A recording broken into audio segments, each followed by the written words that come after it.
सबसे पहले मैं तथागत बुद्ध को नमन करता हूँ। परम पूज्य बाबा साहब डॉक्टर भीमराव अम्बेडकर को नमन करता हूँ। यहाँ पर एकमात्र भिक्षु बैठे हुए भंते जी को नमन करता हूँ और आप सभी लोग यहाँ उपस्थित हुए, आप लोगों का अपने हृदय की गहराइयों से धन्यवाद प्रेषित करता हूँ। तो भगवान बुद्ध तो भारत में ही पैदा हुए, लेकिन जो भगवान बुद्ध बने सिद्धार्थ गौतम जो है वो नेपाल के लुम्बिनी में पैदा हुए। आपको समझ में आया? कुछ क्लियर हुआ? जहां पर ज्ञान प्राप्त हुआ वहां बुद्ध का जन्म हुआ, ठीक है? और जहां पर सिद्धार्थ का जन्म हुआ वो नेपाल। तो भारत कितना गौरवशाली देश है कि इसको बुद्ध मिले। लेकिन भारत के लोग जो है पता नहीं कहां घूम रहे हैं, किसको धर्म मान रहे हैं, कर्म कांडों में उलझ गए, और जो धर्म है उससे तो कोई मतलब ही नहीं है। इसी प्रकार से आपके सामने एक और बात पूछता हूं। भगवान बुद्ध को ज्ञान प्राप्त हुआ बोधगया में हुआ। प्रथम धर्मोपदेश कहां दिया? कितना दूर है? 240 किलोमीटर दूर है। तो भगवान बुद्ध को इतने लंबे रास्ते में क्या लोग ही नहीं मिले उपदेश देने के लिए? कारण क्या रहा? सोचा है किसी ने? नहीं सोचा। तो ये जो भगवान बुद्ध ने जो धम्म खोजा है, जो मार्ग खोजा है, ये बहुत सूक्ष्म है। ये विद्वान से विद्वान व्यक्ति को भी समझने आ जाए इसकी संभावना कम है। फिर ये संसार के लोग स्वर्ग, नरक, आत्मा, परमात्मा, इन सब बातों में उलझे हुए हैं, चमत्कारों में बहुत विश्वास करते हैं। तो ये मेरे धर्म को समझेंगे कैसे? भगवान बुद्ध खुद उलझन में फंस गए।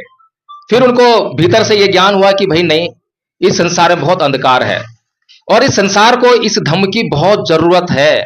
अगर ये प्रकाशित नहीं किया गया धम्म जो है संसार में जाकर, तो इस संसार का अंधकार जो है कभी दूर होने वाला नहीं है।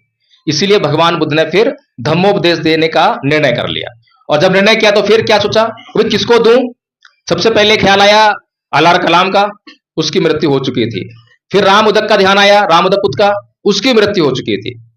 फिर उन्होंने सोचा भाई मैं जब गृह त्याग किया और ज्ञान की खोज में निकला तो 5 लोगों ने मेरी बड़ी सेवा की थी और वे भी ज्ञान की तलाश में थे। वे भी ढूंढ रहे थे कि उनको ज्ञान मिल जाए, तो क्यों ना उनको दिया जाए। और वे 5 लोग जो है सारनाथ में थे।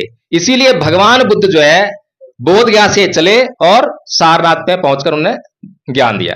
बीच में एक और आजीवक पंथ का साधु मिला, उपकजीव करके जो है, उसकी भेंट भगवान बुद्ध से हुई। उसने पूछा कि भाई तुम कौन हो?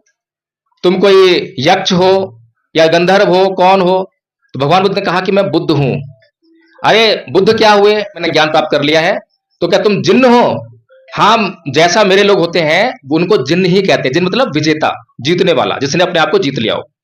तो उसको समझ में नहीं आया और कहा अरे हो गए बुद्ध, और वो अपने रास्ते चला गया। पहला धर्मोपदेश को सुनने वाला व्यक्ति हो सकता था, लेकिन चूक गया। क्यों चूक गया? क्योंकि एक चीज मिसिंग थी। क्या चीज मिसिंग थी? पात्रता। ये पात्रता होना बहुत जरूरी है। अगर 5वीं क्लास के बच्चे को और 10वीं क्लास का सवाल समझाएंगे तो समझ में नहीं आएगा। 10वीं क्लास का अगर हमें सवाल किसी को समझाना है तो 10वीं क्लास की सवाल को समझने की पात्रता होनी चाहिए। उस व्यक्ति को ढूंढेंगे और उसको समझाएंगे तो समझ में आ जाएगा। इसीलिए जो है ये जो धम्म का प्रचार करना है, तो भगवान बुद्ध ने पहले पात्र लोगों को ढूंढा, और जहां जहां पात्र लोग मिले, पात्र लोग कैसे होते हैं? पात्र लोग तो बुद्धि से होते हैं, जिनके पास बुद्धि जो है सूक्ष्म है। दूसरा, बुद्धि सूक्ष्म नहीं है लेकिन धम्म को जानना चाहते हैं, बुद्ध को सुनना चाहते हैं, तो भी वो पात्र लोग हैं। ऐसी एक बूढ़ी माई भगवान बुद्ध के पास आई। बहुत बूढ़ी थी, पढ़ी लिखी नहीं थी, बहुत बुद्धिमान नहीं थी। तो भगवान बुद्ध से बोली, हे भगवान, मैं बहुत पढ़ी लिखी नहीं हूं और मुझे ज्यादा समझ में नहीं आता है, मुझे बहुत कम शब्दों में समझाओ कि तुम्हारा धम्म है क्या, क्या समझाते हो तुम लोगों को? तो भगवान बुद्ध बोले कि सब पाप सकरणं कुशलस्य उपसंपदा सचित्त पर्योदपनं एतं बुद्धानुशासनं। कि हे बूढ़ी माई, सभी प्रकार के पाप कर्मों को नहीं करना और सभी प्रकार के पुण्य कर्मों करना, और अच्छे और बुरे कर्मों के बीच के भेद को जानने के लिए अच्छे और सच्चे चित्त का निर्माण करना, यही धर्म है। आसानी समझ में आता है। लेकिन एक बार चीन में जो एक भिक्षु गए और चीन के राजा को पता चला कि भाई हमारे देश में एक भिक्षु आए हैं, और चीन का वो राजा जो है धम्म में बहुत उत्सुक, धम्म को जानना चाहता था। तो उसने उस भिक्षु को बुला भेजा। जब दरबार में भिक्षु आया तो राजा बोला कि हे भिक्षु, ये बताओ धम्म क्या है? तो भिक्षु ने भी ये कह दिया सब पाप सकरणं कुशलस्य उपसंपदा सचित पर्योदपनं एतं बुद्धानुशासनं।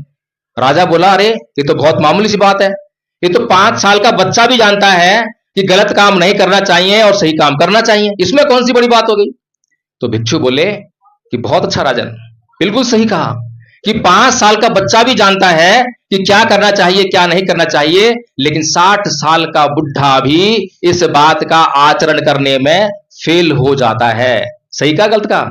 अभी जब हमने पूछा था कि कितने लोग ईमानदार हैं, फेल हुए, कितने लोग बेईमान हैं, फेल हुए। इसीलिए फेल हुए क्योंकि आचरण नहीं कर पाते, जानते सभी हैं। अभी यहां पर हमने 5 सील लिए थे, अब मैं 5 सील बताऊं आपको। मैं 5 सील से शुरुआत नहीं की ना मैंने, वही लोग सभी शुरुआत करते हैं, भाई हमें ये नहीं करना चाहिए, भगवान बुद्ध हमें ये बोला है। पहला सील क्या है? पहला सील है कि मैं प्राणी हिंसा नहीं करूंगा। सभी जानते हैं, बताओ कौन नहीं जानता? दुनिया के सारे धर्म यही बात कहेंगे। फिर मैं चोरी नहीं करूंगा, सारे धर्म ये कहते हैं, सभी लोग जानते हैं। मैं व्यभिचार नहीं करूंगा, किसी स्त्री को तंग नहीं करूंगा, सभी जानते हैं। मैं झूठ नहीं बोलूंगा, सभी जानते हैं। मैं नशा नहीं करूंगा, सभी जानते हैं। लेकिन इन सभी बातों का आचरण हम लोग जानते हुए भी नहीं कर पाते हैं। यहीं पर बाकी के धर्म जो है समाप्त हो जाते हैं और बुद्धिज्म जो है शुरू होने लगता है।